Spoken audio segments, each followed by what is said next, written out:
Olá, seja muito bem-vindo ao canal Pregando Entre Irmãos, um canal que te edifica através da Palavra de Deus.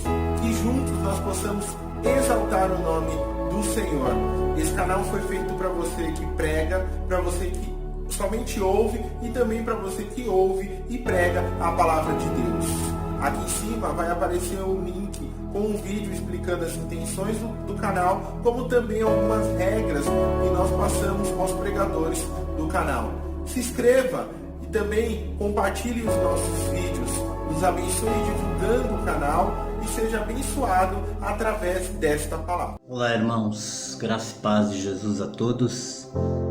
Primeiramente eu quero agradecer por essa oportunidade que eu estou tendo, agradecer ao Paulinho por esse projeto que ele idealizou, Pregando Entre Irmãos, e por me convidar.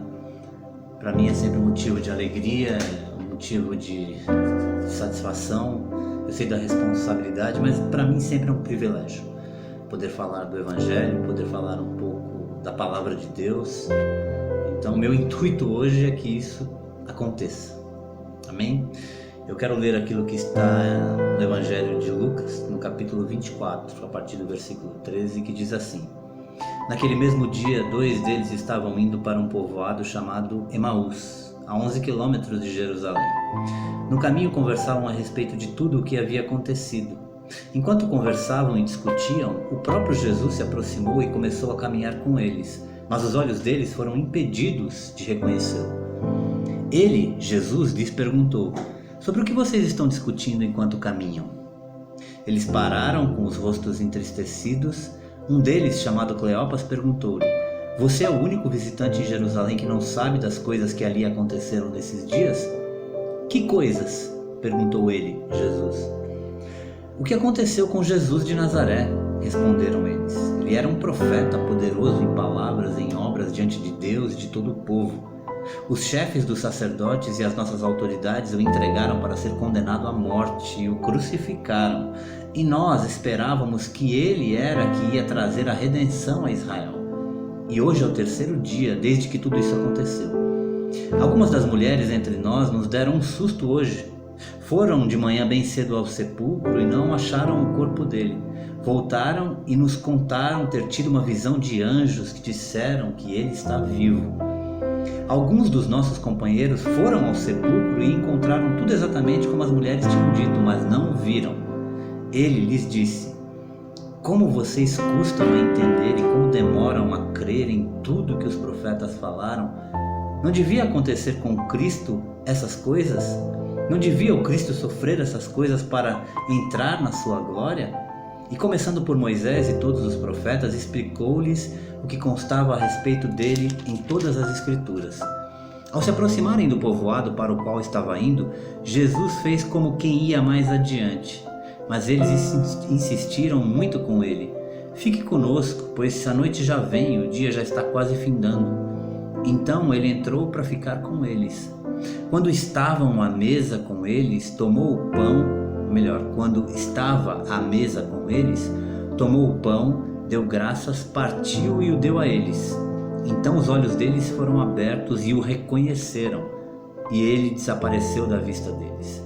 Perguntaram-se um ao outro: Não estava queimando o nosso coração enquanto ele nos falava no caminho e nos expunha as Escrituras?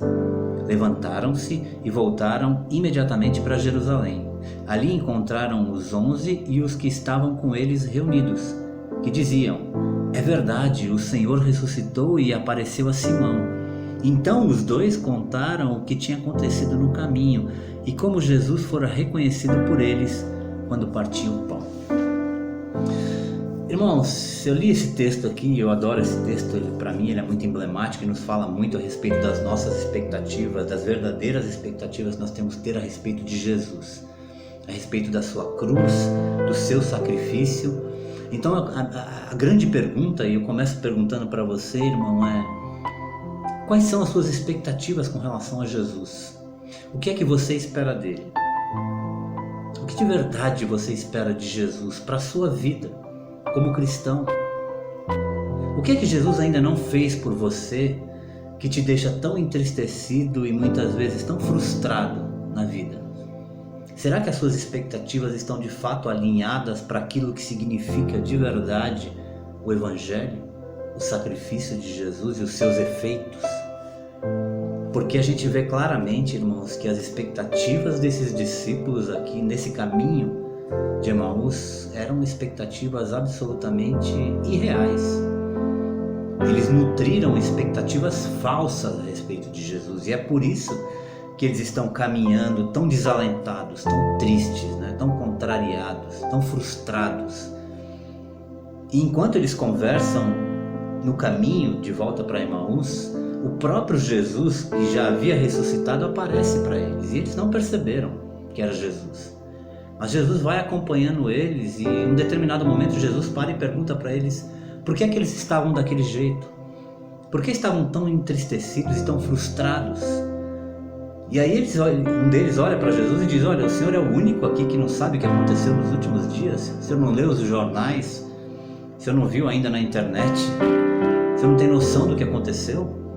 E Jesus diz para ele: não, você pode falar para mim?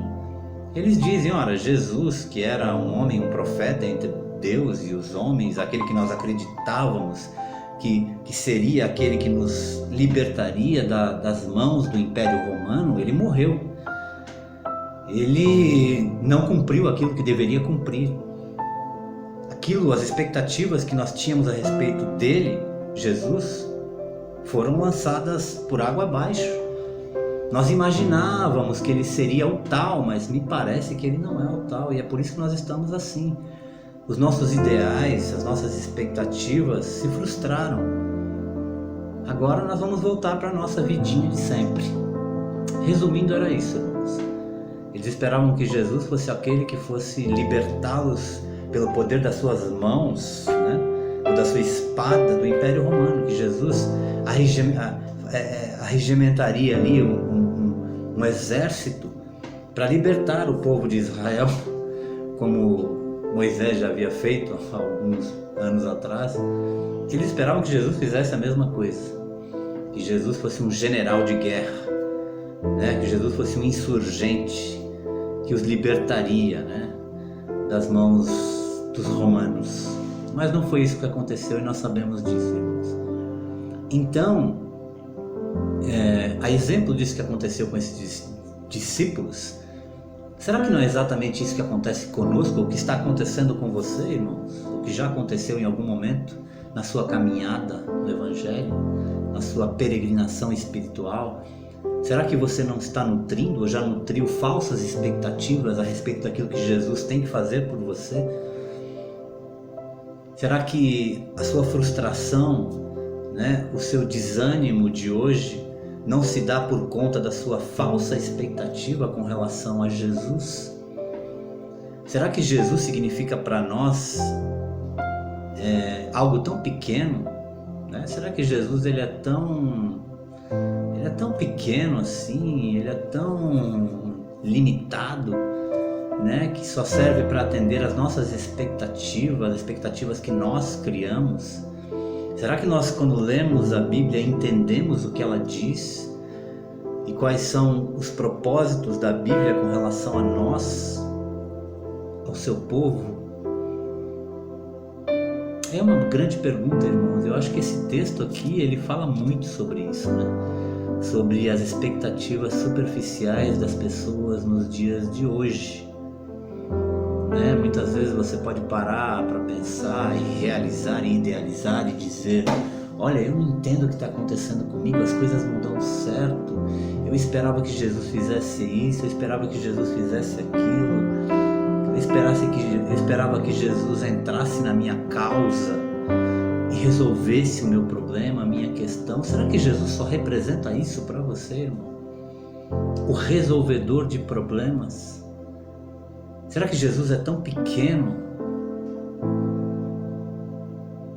Talvez sejam exatamente essas expectativas que nós colocamos em Jesus, irmãos, e esquecemos que os ideais do Evangelho, o sacrifício de Jesus, tem uma outra conotação, irmãos, é muito maior do que essas coisas.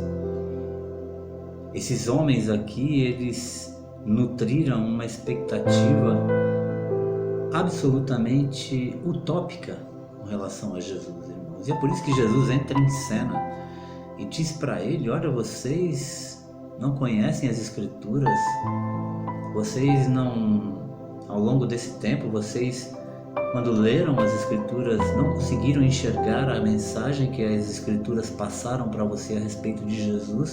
Por acaso ele não haveria de morrer, de ser crucificado? Não era assim que ele entraria na glória? Por que então vocês estão frustrados agora? Talvez esse recado seja para nós, irmãos. Será que quando nós lemos a Bíblia nós a entendemos de verdade?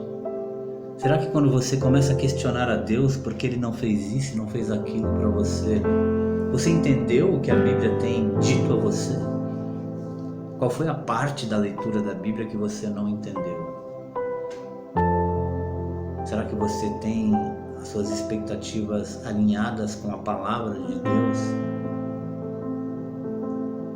A Bíblia diz, irmãos, que o momento exato que eles, nesse texto aqui, que eles reconheceram Jesus, foi no momento em que Jesus estava com eles, reunido com eles, provavelmente sentado à mesa, né? E Jesus então pega o pão para repartir, e aí quando Jesus pega o pão e eles olham para as mãos de Jesus, eles veem, né, os ferimentos dos cravos nas mãos de Jesus. Então eles reconhecem que é Jesus. Os olhos deles se abrem e eles veem então que era Jesus que estava com eles, e ali a coisa começa a fazer sentido. Aí eles começam a rememorar tudo aquilo que Jesus havia dito para eles durante o caminho, e é por isso que um pergunta para o outro: olha, você não sentiu algo diferente no seu coração enquanto Jesus falava conosco, enquanto esse homem falava conosco? Você não sentiu queimar dentro de você algo diferente? E é nesse momento, irmãos, que eles reconhecem que Jesus, que o legado de Jesus era outro, que as expectativas deles com relação a Jesus estavam realmente fincadas num alicerce frágil. E aí então que eles resolvem voltar para Jerusalém. Talvez seja exatamente essa mensagem para cada um de nós hoje, irmãos. Talvez seja a hora da gente dar meia volta nesse caminho que estamos fazendo com direção a Emaús e voltarmos para Jerusalém. Porque o nosso Deus, Cristo Jesus, Ele vive. Ele não é morto, Ele não está mais crucificado, Ele vive em nós. Ele vive em nós, irmãos. Jesus já não está mais do lado externo, visivelmente falando, mas Jesus, Ele mudou de endereço, Ele habita dentro de nós. Então talvez seja o momento de a gente realinhar as nossas expectativas. Talvez seja o momento da gente entender o que de fato significa o sacrifício de Jesus. O que Jesus quer de nós, irmãos, é viver em nós e é fazer de cada um de nós um elemento do reino de Deus. Fazer de cada um de nós um mensageiro da sua palavra. Fazer de cada um de nós alguém que conheça, que saiba exatamente o que significa o Evangelho, o que significa o sacrifício de Jesus. Jesus quer nos dizer, irmãos, que não adianta a gente ficar criando falsas expectativas a respeito dele, fazendo dele um ídolo, fazendo dele alguém que só serve para resolver as nossas questões pessoais, os nossos problemas. E aí quando isso não acontece, a gente se frustra, a gente desanima e quer voltar para trás. O que Jesus espera de nós, irmãos, é que nós entendamos qual é a verdadeira mensagem do Evangelho e que cresçamos em cima disso, que a gente crie maturidade espiritual, que a gente deixe de se alimentar de coisas de leitinho, sabe, como bebê, e passemos a ingerir alimento sólido, que façamos a metanoia na nossa mente, que mudemos o nosso pensamento, a nossa mente, o nosso coração com relação ao Evangelho. Que deixemos de ser muitas vezes cristãos infantis e que passamos a entender que a nossa vida, irmãos, enquanto estamos aqui, é uma vida que será permeada por dificuldades, por contingências da vida. mas nós sabedores de que Cristo Jesus morreu, mas é ressurreto e vive em nós, que a gente possa dar passos diferentes, dar passos sempre para frente, independente da situação pela qual esteja passando. Nós hoje muitas vezes somos os discípulos de Emaús, irmãos, mas Jesus ele sempre caminha conosco. Jesus sempre vai abrindo os nossos olhos, mostrando devagarzinho quem Ele é de fato nas nossas vidas. Que sejamos assim, então, irmãos, verdadeiramente discípulos de Jesus, seguidores de Jesus e conhecedores da Sua Palavra, para que a gente possa trilhar o nosso caminhar, a nossa caminhada cada vez mais certos da presença de Jesus e daquilo que de fato representa o seu sacrifício na cruz do Calvário. Amém, irmãos? Essa é a mensagem que eu quero trazer para vocês, que vocês tenham entendido, essa é a minha oração, e que o Espírito Santo que habite em você, irmãos, possa sensibilizá-lo, né?